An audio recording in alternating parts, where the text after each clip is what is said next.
that flow. All of this are used in a negative connotation.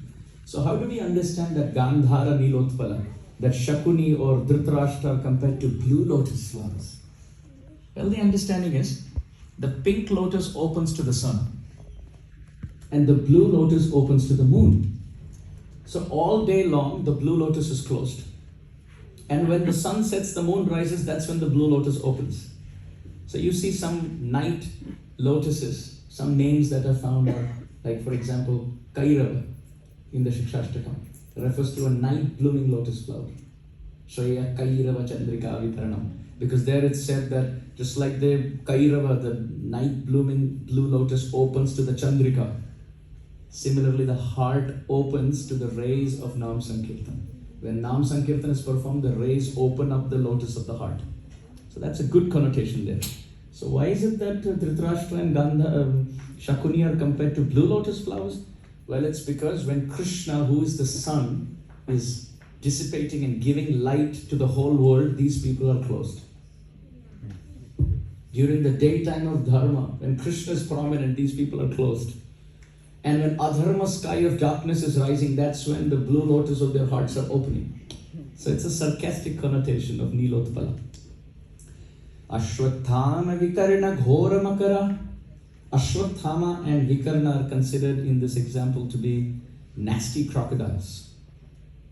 Taravara Karavara Sutta Te Tanujo Virinchi. In the Mukundamala Stotra, King Kulashekar Alvar has said, Trishna toye madana pavano dhuta mohor vimale dara varte tanaya sahaje graha sangha kulecha. This kind of explanation of comparing this to this and this to this and this to this is quite a common poetic example found in the Shastras.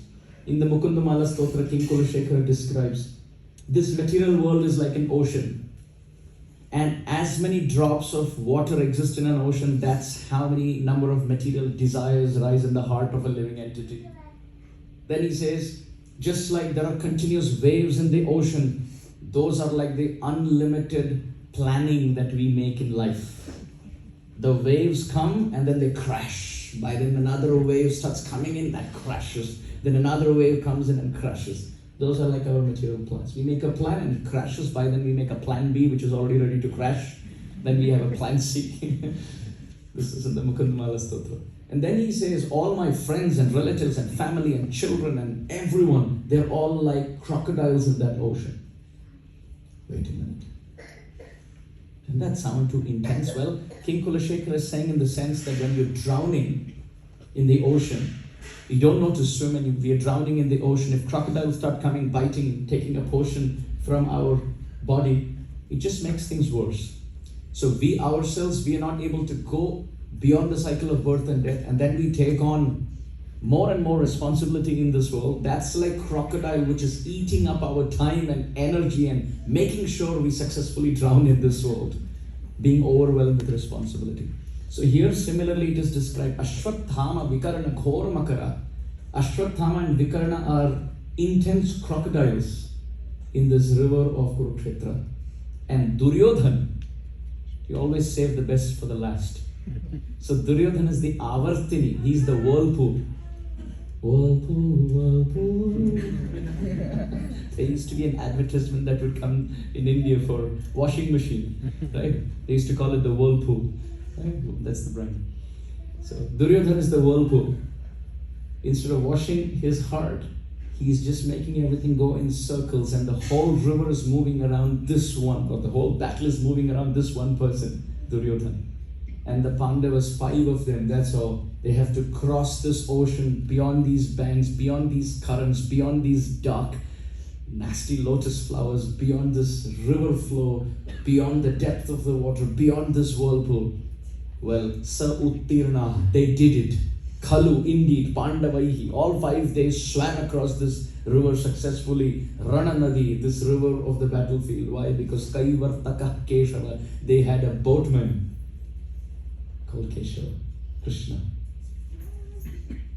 Keshava Dhrita Meena Sharira, Keshava Dhrita Meena Sharira, Jaya Jagadish Hare,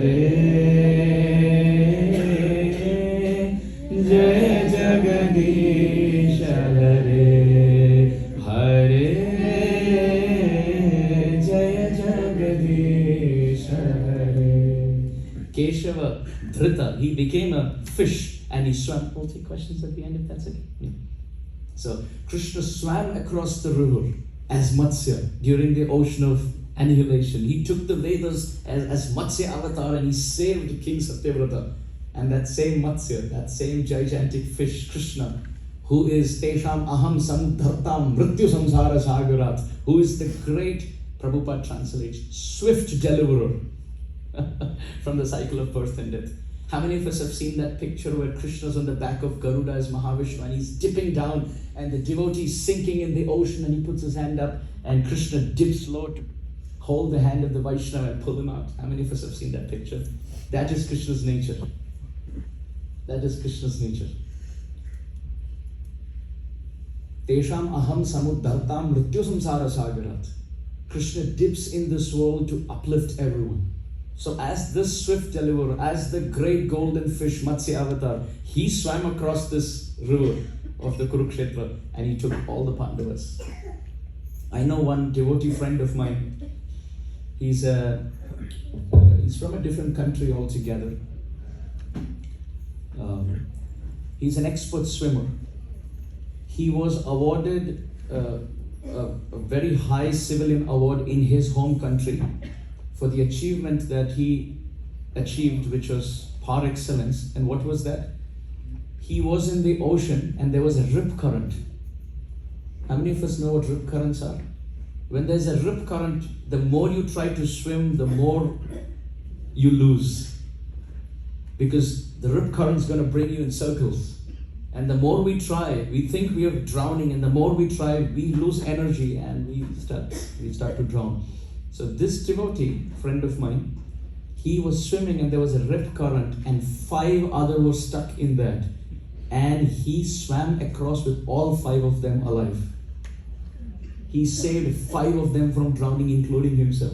When I heard that, and he said he was given the very high civilian award of social service in his home country in Europe. Very wonderful devotee and very hefty, tall, very powerful, physically very powerful swimmer. So when he said that to me, that there were 5 drowning and he single-handedly, that rip current saved all of them, I was reminded of Krishna and the Pandavas. The 5 Pandavas were drowning in the rip current of the Kurukshetra, and Krishna single-handedly, in that rip current, he saved all 5 of them and came out. In the Mahabharata, actually, if you see, there's a lot of other details also. But a devotee, when he reads Mahabharata, he's only going line after line, paragraph after paragraph, page after page to find the name Krishna. Because there's so many other things discussed.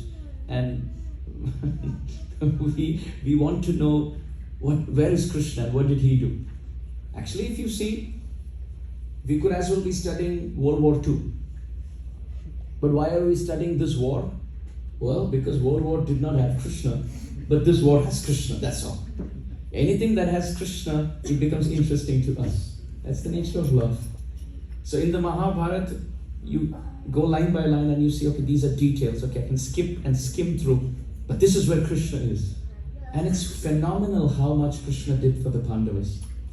There is a description in the Mahabharata that Arjuna, while fighting this battle, he became tired, and more than him, his horses became tired.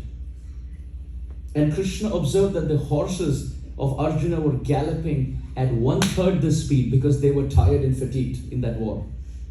So there's a description in Bhagavan Vyasadev's Mahabharata that Krishna takes Arjuna's chariot to the side and he sits down and massages each foot or feet of all the 5 horses in Arjuna's chariot. He's massaging all of them to make sure that they don't have cramps.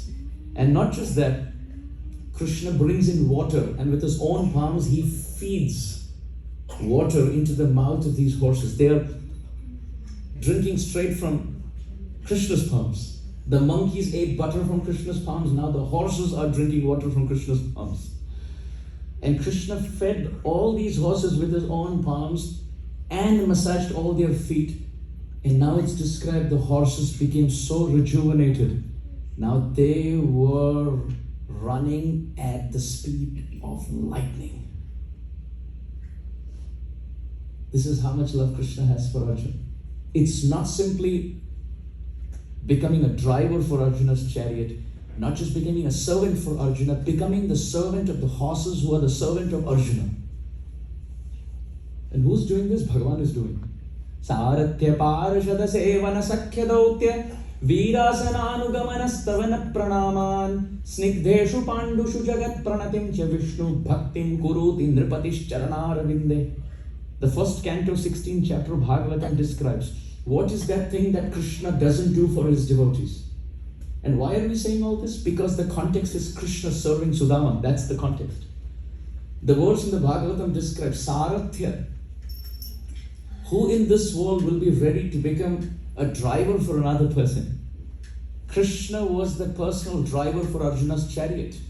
And you can see in the starting of the Bhagavad Gita, Arjuna really looks at Krishna as a friend, but as a charioteer. Ratham sthapaya me chuta. Hey Krishna, take my chariot between the two armies. Arjuna is giving an instruction, like you feed in the GPS, and then you start moving. But our problem is we feed in and we only drive. But there Arjuna is telling Krishna, take my chariot between the two armies. And Krishna says, yes boss, I will do it. Then when Arjuna is confused, he surrenders as a disciple to the Guru. And then later he realizes it's not disciple to the Guru, it is devotee to Bhagavan.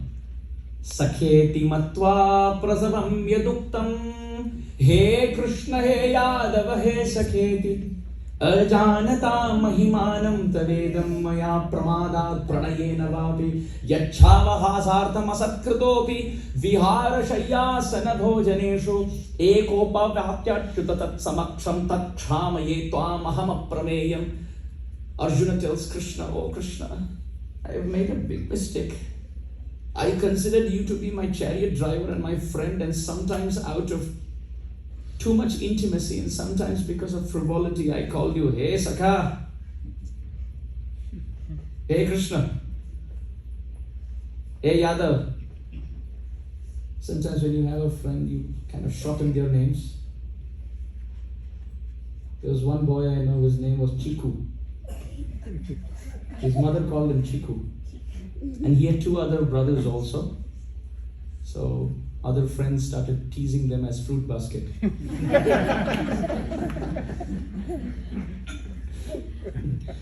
So yeah, sometimes we name things like that to our friends, which doesn't make any sense, but somehow it just comes up. His name was, I think, Harshvardhan or something. It was a big name. But he was called Chiku. So this tradition comes down. You see Indra. I request the parents to kindly help me, because it takes in a lot of effort to study and share. So please kindly cooperate and help me. Indra is called Shatakratu. Shatakratu means he who performed 100 sacrifices. But Shatakratu seems a big long name. Therefore you shorten it by Shata say Sha and Krata say Kra, and he is called Shakra. Indra signs his check as Shakra. So similarly, Krishna is calling, Arjuna is calling Krishna, hey Sakhe, hey Yadav, hey Krishna, take my chariot. And then in the verse he says, Ajananta mahimanam tavedam, without knowing your glory, I have made fun of you.